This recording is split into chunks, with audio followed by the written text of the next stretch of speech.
Well, g'day guys, welcome back to another episode, and this is a bit of a different one, doing 5 beach fishing mistakes. Mistakes I've made, mistakes I see people making all the time, and it's just going to stop you catching as many fish as you should. I'm going to keep an eye on this rod, but we'll roll the intro and get stuck straight in with mistake 1.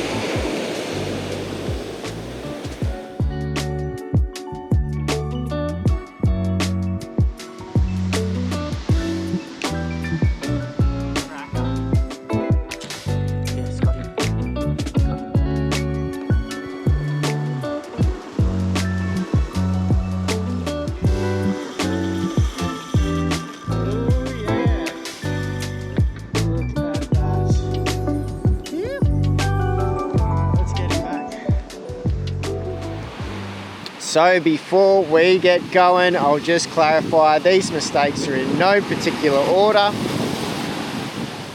Oh, I've got a fish on. All right, we better go deal with that. But these mistakes are in no particular order, and there is some opinion in here. But yeah, let's start with this mistake. So mistake number 1 is going too hard on the fish.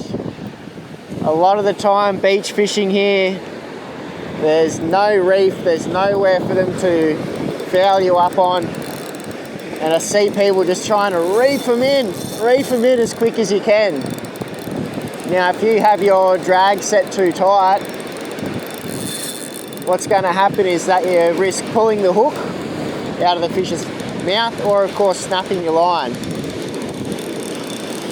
The other thing is, if you have your drag a little bit too light and you're going too hard just like this, all you're doing is twisting your line, which is gonna come back to bite you and cause tangles. So just take it nice and easy on the fish, and of course surf him up. There we go, there's a lovely little salmon. But that is mistake number 1, going too hard on the fish, winding too much. You just want to keep that nice bend in the rod. If the fish wants to take one, let it. If it's moving in towards you, wind and keep that pressure on. Mistake 1. Now, mistake number 2 is fishing the wrong spots on the beach. Very easy to do when you're starting out, but what you're basically looking for are gutters are the prime location. What is a gutter?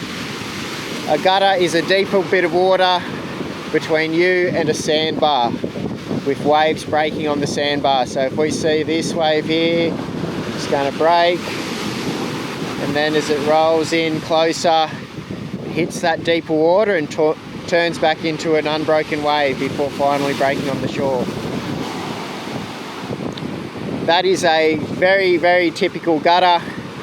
You can see that different colour of the water, or I can see it through my polarised lenses, which are really great things for all forms of fishing, but especially beach fishing when you're looking for that structure.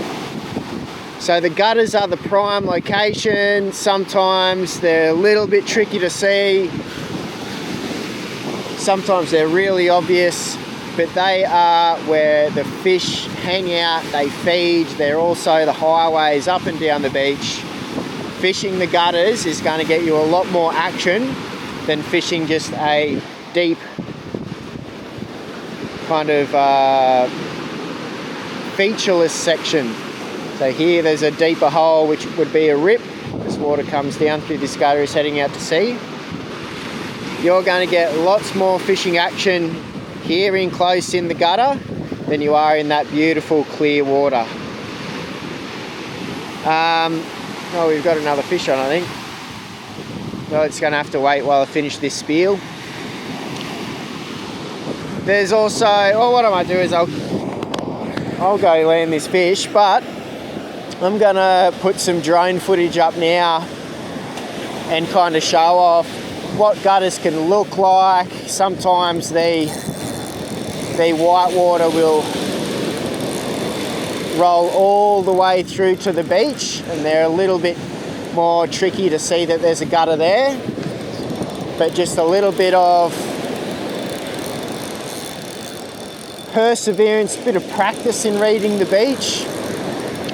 Going at low tide can be very helpful for seeing the formations, and then you can go back on a higher tide to fish them. But gutters are the A1, the standard, the snags of beach fishing. And then you've also got sandbars and things like that, and these can hold fish.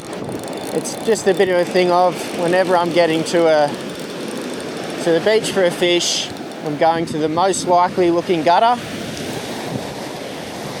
And if there's no fish there, then I'll try on the edges of it, different spots in that gutter.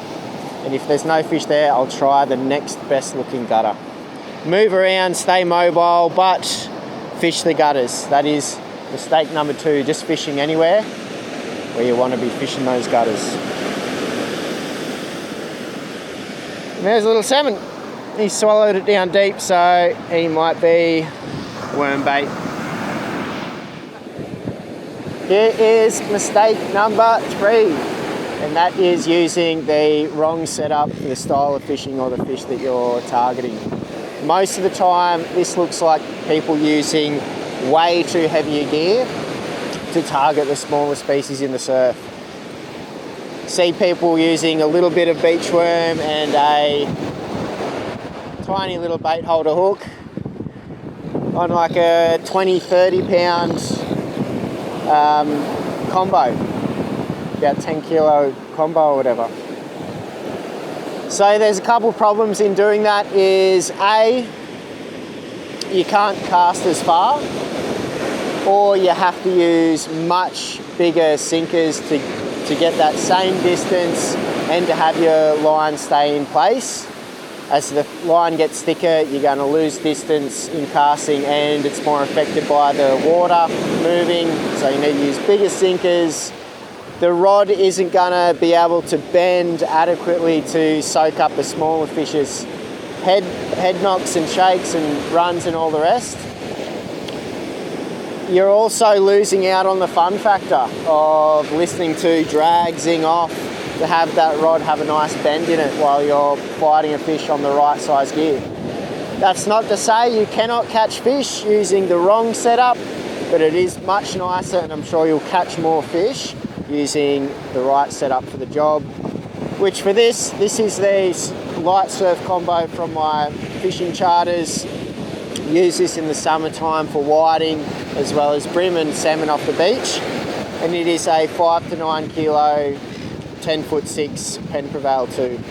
I've got 15 pound braid, which just gives a little bit of leeway for people who aren't too experienced in fighting a fish and may go a little bit too hard. But 10 to 15 pound is going to be perfect for your whiting, your bream, and really sporting for salmon as well. And then you can go up to that 20, 30 pound if you want to specialise in tailor and salmon and maybe tangle with a small mulloway. But if you do want to start seriously targeting mulloway, I'd use 40 to 50 pound. 50 pound if you're bait fishing, 40 pound if you're throwing lures. Use the right setup for the job. It's going to have you catching more fish and having more fun doing it. Okay, this next one may be super obvious to most of you, but I will have a little couple of tips and tricks here about it as well. But another huge mistake is putting your reel down into the sand, or especially getting it in the salt water. Salt water is going to corrode the hell out of it, even though these are very well sealed. Salt water will get into the roller bearing, get in places it's not, and will corrode very quickly unless you rinse it off straight away. Keeping it out of the sand, the biggest importance with that is, I mean, you don't want sand on your reel anyways because it just makes it gross to use.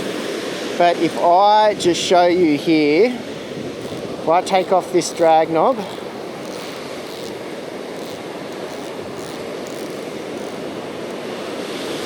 And I'm actually going to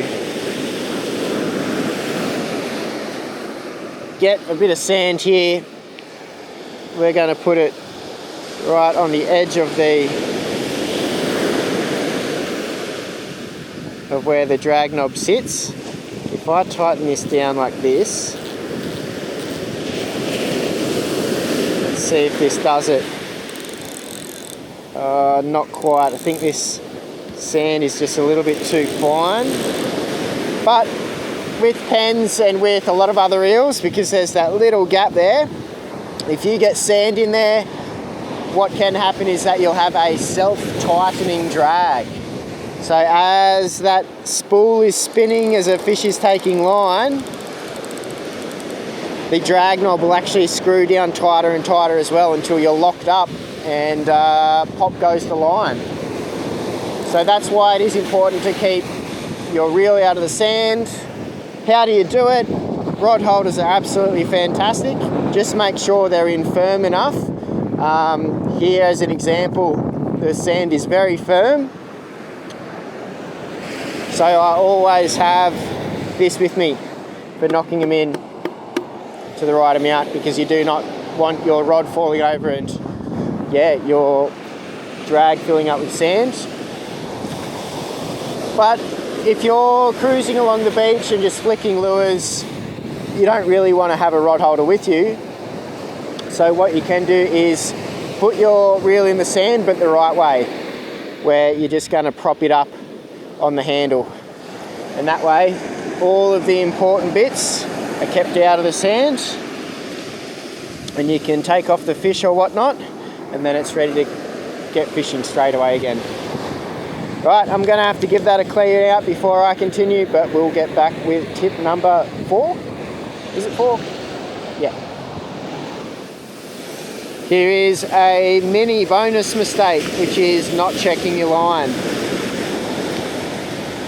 Now, salmon don't have the sharpest of mouths, but I was just checking my line to see if it was braided up, and I actually have a tiny little overhand knot in my line. You're probably not going to be able to see it, but that is just going to create a weak point that would snap if you get a good fish. So keep checking your line, make sure everything's in good order, that you don't have any tangles. Bonus mistake. Here is the next mistake, and I think we're up to 4, and this one is super important, yet you see so many people, even kind of very experienced beach fishermen, making this mistake, and that is poor bait presentation. Now, we'll get some other examples up on screen, but let's just look at the half pilchard as an example. Actually, you know what? Here we go. We'll start with a fresh one. Let's look at a half pilchard. Now, because the beach is such a turbulent environment, you really need to make sure that your baits are as hydrodynamic, aerodynamic as possible. If they're not, they're just going to be out there and spinning in the current, and A, nothing's going to eat them, and B, it's just going to tangle your line. So going like this might do just fine in the estuary, but that is a very poor, to me, bait presentation for the surf. The next kind of step up is, let's go through like that, but then we'll do a half hitch, which is just, we're going to put a loop in the line around the tail. That is starting to get a little bit better, but really, why do we need this tail on here? That's just going to act as a bit of a parachute. So let's get rid of that. And then let's do one more. We'll go like that. Half hitch right up near the end. So now you see that the toe point is right up near the end of it. It's very streamlined looking bait. That is the kind of standard that you want things to be out in the surf. You don't want them out there so that they can just spin around and become a tangle. I will just put up on screen now some other examples of this using bigger baits. But that's a great way for rigging a half pilchard, especially the tail end. But what about the head end? Because you can't really do a half hitch around the very top of him. It just will slide off his nose, so to speak. It kind of works. But I have a different method which will allow you to use half pilchard tails and heads just as effectively. And that is the improved keeper hook rig. So what I have here is a small hook just sliding on the line. I have 2 float stopper beads. We're going to put the top hook just up through the mouth of the pilchard, try and keep it dead center, out where his nose would be. Then we're able to just go in and out the one side with the other hook. And now we can just pull that so that that slack line gets smaller and smaller. You always want to have a little bit of slack. But how's that for a half pilchard setup? You can see that that's going to be very streamlined. His head is into the current. He should be out there looking prime for a fish to come and bite him instead of spinning and tangling up. So that is just one example. Again, on the screen I've got some others, but it really pays to be pedantic about your bait looking good and swimming right, even though it's dead. You want it to track through the water, kite rather than spin. That is mistake number 5, having poor bait presentation. Now here is mistake number 5. Say you have got yourself a awesome beach setup, a nice longer rod which is going to allow longer casting. The 5th mistake I see people making is casting too far. Even though you can cast to the horizon now, there's no need to. If you can get a bait out into the middle of that gutter in front of you, that is the prime zone. Much better than having a bait out on the sandbar. Now this is only for bait fishing. If you're lure fishing, you may as well do a mighty big cast because you can just work that water in an instant. But if you're bait fishing, a lot of the time a little lob is all you need to get out into the zone. So mistake 5, casting too far. Right, that has been 5 beginnerish beach fishing mistakes. Look, I'd love to hear from you guys what I've missed out, what mistakes you've seen, you've made. And I think I will be back with another video because there's certainly a lot more mistakes than this that I see out and about. But I hope you guys have enjoyed. Let me know what you reckon. I'll see you in the next episode.